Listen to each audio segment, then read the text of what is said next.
अजरज हनुमंता, जय कपि बलवंता, जय कपि बलवंता, जय कपि बलवंता, जय कपि बलवंता, जय कपि बलवंता। श्री सहजानंद स्वामी महाराज की जय। સ્વામિનારાયણ ભગવાનની જય.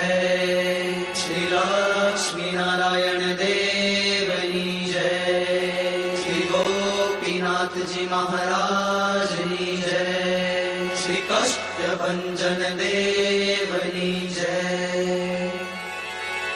નીતિ પ્રવીણ નિગમાગમ શાસ્ત્ર બુધે રાજાધિરાજ રઘુનાયક મંત્રીવર્ય સિંદૂર ચર્ચિત કલેવર નૈષ્ઠિકેન્દ્ર શ્રી રામદૂત હનુમન હર સંકટમ મે सीता निमित जरघूतम भूरि कष्ट प्रोत्सारणे कक सहाय हतास्त्र पौघ निर्दग्धयातु पतिहाटक राजधाने श्री रामदूत हनुमन हर संकटम में दूर्वाय रावण विसर्जित शक्तिघात कंठासुलाक्ष्मण सुखारत जीव वल्ले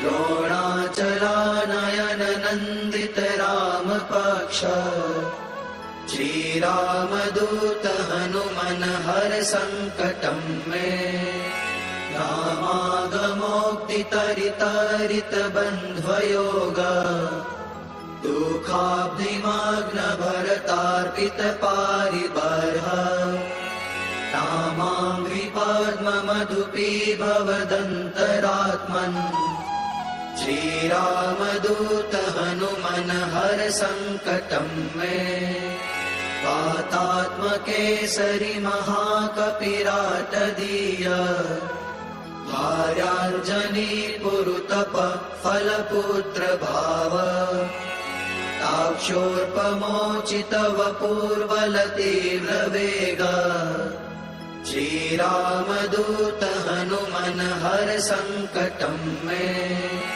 नानाभिचारिक विशुष्ट सवीर कृत्या विद्रावणारुण समीक्षण दुःप्रदर्श भोगग्न सत्सुतदवित्तद मंत्र जाप श्रीरामदूत हनुमन हर संकटं मे यन्नामधेय पदक श्रुति मात्रतोऽपि ये ब्रह्म राक्षस पिशाच गणाश्च भूता ते मालिकाश्च सभयं व्यपयान्ति सत्वम् श्रीरामदूत हनुमन हर संकटं मे त्वं भक्तमानस समीप्सित पूर्तिशक्तो दीनस्य दुर्मदसपत्न भयार्तिभाज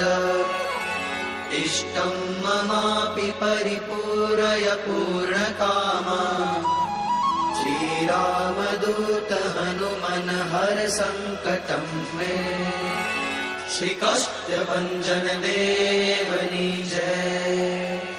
बोलो कष्टभंजन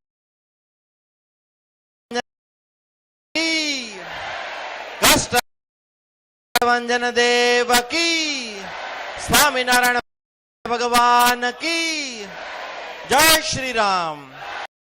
जय जय श्री राम. વહાલા ભક્તો, આજની આ પૂર્ણિમા આપણે હનુમાનજી મહારાજનું સાક્ષાત બિરાજમાન કષ્ટભંજન દેવ હનુમાનજી મહારાજનું ષોડશોપચાર પૂજન જ્યારે આપણે ભાવપૂર્ણ રીતે કર્યું છે. ખાસ વાત એ છે કે આવતી પૂર્ણિમાએ હનુમાનજી મહારાજના સાનિધ્યમાં દાદાના પ્રાંગણમાં ભવ્ય હોળી ને ધૂળેટીનો ઉત્સવ થવાનો છે. વાલા ભક્તો, 51,000 કિલો રંગથી દાદાનો દરબાર રંગાશે. હનુમાનજી મહારાજના સાનિધ્યમાં આપણે સૌ પરિવાર સાથે હોળી અને ધૂળેટીનો ઉત્સવ મનાવીશું. પ્રાતઃકાળની અંદર એ ઉત્સવ ઉજવાશે, માટે તમામ ભક્તોને પરિવાર સાથે પધારવા ભાવભર્યું આમંત્રણ છે. દાદાને અદ્ભુત શણગાર કરવામાં આવશે અને એ ધૂળેટીના ઉત્સવમાં આપણે સૌ પરિવાર સાથે પધારશું અને એ માટે પધારવાનું ભાવભર્યું આમંત્રણ છે. બોલો કષ્ટભંજન દેવ કી. વાલા ભક્તો, ધક્કામુક્કી કર્યા વગર દર્શન કરી અને ઝડપથી આગળ વધીશું, જેથી બીજા ભક્તોને દર્શન કરવાનો લાભ મળે. કોઈ ધક્કામુક્કી કરશો નહીં અને ઝડપથી દર્શન કરીને આગળ વધીએ.